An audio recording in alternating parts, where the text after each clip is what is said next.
देखती आंखों और सुनते कानों को ट्रेंडिंग स्टफ की टीम की तरफ से अस्सलाम वालेकुम। इस वीडियो में हम पाकिस्तान की करंट पोजीशन के बारे में बात करेंगे कि क्या पाकिस्तान डिफॉल्ट करेगा या नहीं। दोस्तों, पाकिस्तान और दूसरे कई ममालिक हालिया कई सालों से इकोनॉमिक चैलेंजेस का सामना कर रहे हैं और साथ ही साथ 2019 में आने वाले कोरोना वायरस ने भी इन मुश्किलात में इजाफा कर दिया था। बढ़ते हुए कर्जों के लेवल से इस बात का खदशा है कि पाकिस्तान इन कर्जों के फराइज को पूरा नहीं कर पाएगा, जिसकी वजह से पाकिस्तान डिफॉल्ट भी कर सकता है। हम इस वीडियो में उन स्टेप्स के बारे में बात करेंगे जिनको नजर में रखकर एक तो पाकिस्तान डिफॉल्ट होने से बच सकता है और साथ ही साथ इसकी इकोनॉमी भी बेहतर होगी। अगर आप इस वीडियो को आखिर तक देखेंगे तो मैं यकीन से कह सकता हूँ कि आपको इन मौजूदा मुआशी हाल से मुंसलिक चैलेंजेस और अपॉर्चुनिटीज का बेहतर अंदाजा होगा। इसलिए आपसे रिक्वेस्ट है कि वीडियो को आखिर तक लाजमी देखिएगा और साथ ही साथ चैनल को सब्सक्राइब करके बेल आइकन लाजमी दबाइएगा ताकि इससे हमारी हौसला अफजाई हो।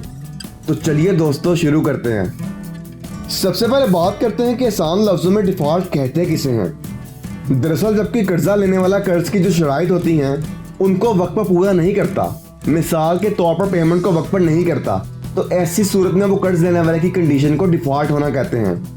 अगर बात की जाए कंट्रीज की, तो जब किसी मुल्क की हुकूमत जब किसी दूसरे कंट्री की गवर्नमेंट या फॉरेन क्रेडिटर से कर्जा लेती है तो इसकी कुछ शर्तें होती हैं, जैसा कि कर्जे की वापसी अदायगी कितने सालों के अंदर की जाएगी वगैरह वगैरह। और फिर जब लोन वक्त पर रिटर्न नहीं होता तो ऐसी सूरत में वो मुल्क डिफॉल्ट कर जाता है।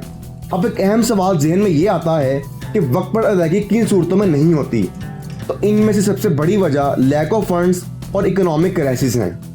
मुल्क के डिफॉल्ट करने से मुल्क और उनके लोगों पर बहुत गहरा असर पड़ता है, जैसा कि महंगाई हो जाती है जिसकी वजह से आवाम की खरीदने की ताकत कम हो जाती है।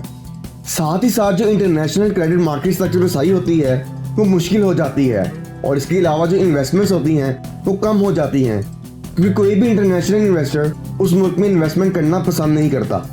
अब जरा पाकिस्तान की मौजूदा इकोनॉमिक सिचुएशन के बारे में बात करते हैं। दोस्तों, पाकिस्तान एक लोअर मिडिल इनकम कंट्री है जिसकी आबादी 250 मिलियन यानी 2.5 करोड़ से भी ज्यादा है। हालिया वक्तों में मुल्क ने बहुत से चैलेंजेस का सामना किया है, जिनमें हाई इन्फ्लेशन यानी बढ़ती गुर्बत, डिक्रीजिंग ग्रोथ रेट और पेमेंट क्राइसिस शामिल हैं। खास तौर पर कोविड-19 ने पाकिस्तान की इकोनॉमी को हिला कर रख दिया था, जिसकी वजह से जो इकोनॉमिक एक्टिविटी है वो बहुत स्लो डाउन हो गई है। इस आलमी वबा ने ग्लोबल सप्लाई चेन में खलल पैदा कर दिया है, जिसकी वजह से पाकिस्तान की एक्सपोर्ट्स की जो डिमांड है वो कम हो गई है, जो मुल्क की इकोनॉमी को चलाने में बहुत क्रूशियल होती हैं। इसके अलावा इस पेंडेमिक ने रेमिटेंस डिपार्टमेंट पर भी बहुत गहरा असर छोड़ा है, जो फॉरेन एक्सचेंज का बहुत अहम सोर्स है। बहुत से पाकिस्तानी पाकिस्तान से बाहर यूरोप और मिडिल ईस्ट कंट्रीज में जॉब करते हैं और वहां से पाकिस्तान अपनी फैमिलीज को पैसे भेजते हैं, लेकिन कोरोना की वजह से बहुत से लोगों ने अपनी नौकरियां खो दी हैं, जिसकी वजह से रेमिटेंसेस को कमी का सामना करना पड़ रहा है। ताहम पाकिस्तान की इकोनॉमी को खराब करने में हमारी गवर्नमेंट का भी भरपूर किरदार है, जैसा कि पुअर गवर्नेंस, करप्शन और लो टैक्स बेस है। इन चैलेंजेस की वजह से जो फॉरेन इन्वेस्टर्स हैं वो पाकिस्तान की तरफ अट्रैक्ट नहीं हो पा रहे, जो पाकिस्तान की इकोनॉमी को हर्ट कर रही है। खैर, पाकिस्तान तब तक आगे नहीं बढ़ सकता जब तक हुकूमत की तरफ से कोई अहम इकदाम ना किए जाएं और साथ ही साथ इंटरनेशनल ऑर्गेनाइजेशंस और प्राइवेट सेक्टर्स की सपोर्ट भी पाकिस्तान के मुआशी इस्तेकाम के लिए बहुत ज़रूरी है। अब जरा पाकिस्तान की डेप्ट प्रोफाइल को करीब से देखते और समझते हैं। पाकिस्तान का जो टोटल एक्सटर्नल डेप्ट और लायबिलिटीज हैं वो गुज़िश्ता सालों में बढ़ा है और इस वक्त तकरीबन 115 बिलियन डॉलर्स के आसपास है, जो कि मुल्क की जीडीपी यानी ग्रॉस डोमेस्टिक प्रोडक्ट का 37% है। पाकिस्तान 3 किस्म के कर्जे लेता है, जिनमें मल्टीलेटरल डेप्ट यानी वो कर्जा जो इंटरनेशनल ऑर्गेनाइजेशन से लिया जाता है, जिनमें IMF यानी इंटरनेशनल मॉनेटरी फंड और वर्ल्ड बैंक शामिल हैं। इसके बाद बायलैटरल डेप्ट आता है जो कि किसी फॉरेन गवर्नमेंट से लिया जाता है, और आखिर में कमर्शियल डेप्ट आता है जो कि प्राइवेट लेंडर्स यानी बैंक्स या बॉन्ड होल्डर से लिया जाता है। पाकिस्तान को जो इस वक्त सबसे बड़ा चैलेंज फेस करना पड़ रहा है वो कर्जे पर लगने वाली सर्विसिंग कॉस्ट है। सर्विसिंग कॉस्ट से मुराद इंटरेस्ट और प्रिंसिपल पेमेंट्स हैं जो कर्जा वापस करते वक्त साथ अदा करना होती है। ये कॉस्ट पाकिस्तान की इकोनॉमी पर एक बहुत बड़ा बर्डन है, क्योंकि ये कंट्री के रेवेन्यू और फॉरेन एक्सचेंज रिजर्व का एक अहम हिस्सा कंज्यूम करते हैं। इन सब चैलेंज को फेस करने के लिए IMF की तरफ से पाकिस्तान को $6 बिलियन की फाइनेंशियल एड मिल चुकी है। IMF लोन प्रोग्राम का मकसद पाकिस्तान की इकोनॉमिक सिचुएशन को सपोर्ट करना है ताकि वो अपने कर्ज के फराइज को पूरा कर सकें।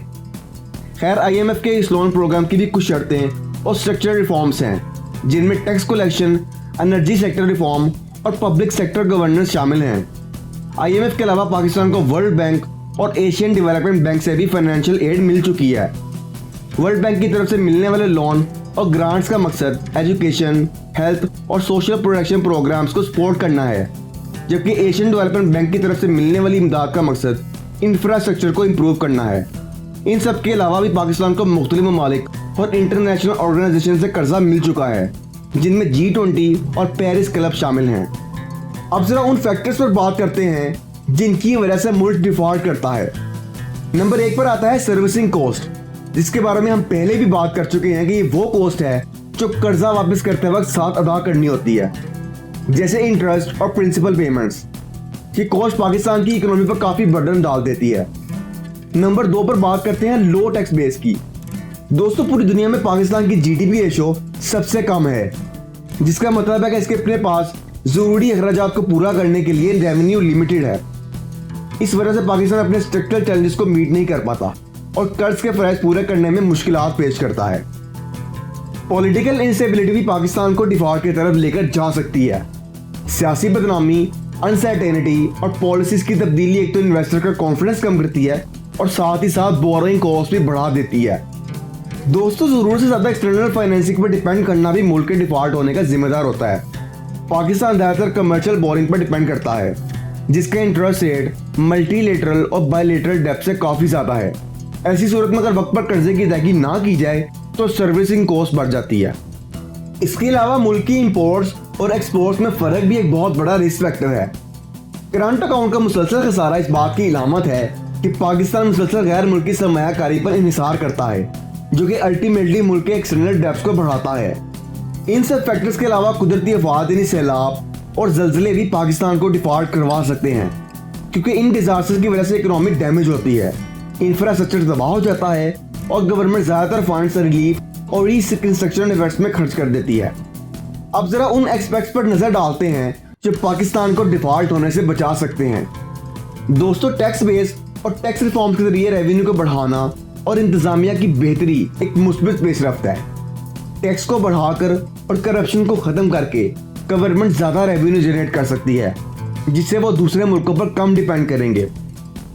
इसके अलावा अगर पाकिस्तान अपने फाइनेंसिस के सोर्सेज को तब्दील कर ले तब भी डिफॉल्ट होने से बच सकता है। मिसाल के तौर पर कमर्शियल लोन्स लेने की बजाय बायलेटरल और मल्टीलेटरल लोन्स ले, जिससे एक तो सर्विसिंग कॉस्ट कम होगी और दूसरा फंडिंग में भी इजाफा होगा। अगर बात की जाए गवर्नेंस की तो इसको इम्प्रूव करना भी बहुत जरूरी है। करप्शन को खत्म करके, तालीमी मेयार अच्छा करके और कानून साजी करके इन्वेस्टर्स की तवज्जो अपनी तरफ की जा सकती है, जो मुल्क की इकोनॉमिक ग्रोथ के लिए बहुत अच्छा है। इन सब फैक्टर्स के अलावा इंटरनेशनल ऑर्गेनाइजेशंस भी पाकिस्तान को डिफॉल्ट होने से बचा सकती हैं, जैसा कि IMF, वर्ल्ड बैंक और एशियन डेवलपमेंट बैंक वगैरह। इसके अलावा फॉरेन इन्वेस्टमेंट्स और इकोनॉमिक रिफॉर्म्स का सपोर्ट भी पाकिस्तान को इकोनॉमिक स्टेबल करने में अहम किरदार अदा कर सकता है। खैर, इस वक्त पाकिस्तान की इकोनॉमिक बहुत कम्प्लेक्स और कशीर जहती का शिकार है।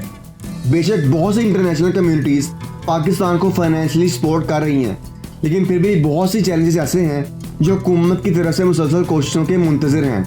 इस वीडियो में हमने अपनी पूरी कोशिश की कि आप तक वो हर इन्फॉर्मेशन पहुंचाई जाए जो आपके लिए जानना बहुत ज़रूरी है।